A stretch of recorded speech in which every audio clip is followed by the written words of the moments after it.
നമ്മളിന്ന് ചെയ്യാൻ പോകുന്നത് ദം ബിരിയാണിയിലേക്കുള്ള ചോറിൻ്റെ റെസിപ്പിയാണ്. അപ്പോൾ ചട്ടി ചൂടായിട്ട് നെയ്യ് ഒഴിച്ചതിന് ശേഷം പട്ട, ഗ്രാമ്പു, ഏലക്ക എല്ലാം ഇട്ടിട്ട് പിന്നെ ഒരു ഹാഫ് സവാള നമ്മൾ അതിനകത്ത് ഇടുക കേട്ടോ. ഒത്തിരി ഗോൾഡൻ ബ്രൗൺ ഒന്നും ആക്കണ്ട. ഒരു മീഡിയം ആയതിന് ശേഷം നമ്മൾ അതിലേക്ക് കഴുകി വെച്ച അരി ഇടുക. കഴുകി വെച്ച അരി എന്നിട്ട് നമ്മൾ നന്നായിട്ടൊന്ന് സോട്ട് ചെയ്യുക.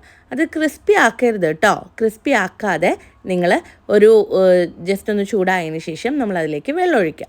വെള്ളത്തിൻ്റെ അളവെന്ന് വെച്ച് കഴിഞ്ഞാൽ ഒരു ഗ്ലാസ് അരിക്ക് 1.5 ഗ്ലാസ് വെള്ളമാണേ. അപ്പോൾ നിങ്ങൾ ഇതിനകത്ത് കട്ടയായിട്ട് കാണുന്നില്ലേ, ആ കട്ട നിങ്ങൾ നന്നായി ഉടച്ചില്ലെങ്കിൽ നമ്മളെ ചോറും അതുപോലെ കട്ടയായി ഫ്ലോപ്പ് ആവുകയെ. അപ്പോൾ ആ കട്ട നന്നായിട്ട് ഒന്ന് ഉടച്ച് വിടുക.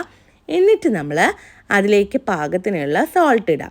സോൾട്ട് ഇട്ടതിന് ശേഷം നമ്മൾ കുറച്ച് ലൈം ജ്യൂസാണ് അതിനകത്ത് ആഡ് ചെയ്യാൻ പോകുന്നത് കേട്ടോ.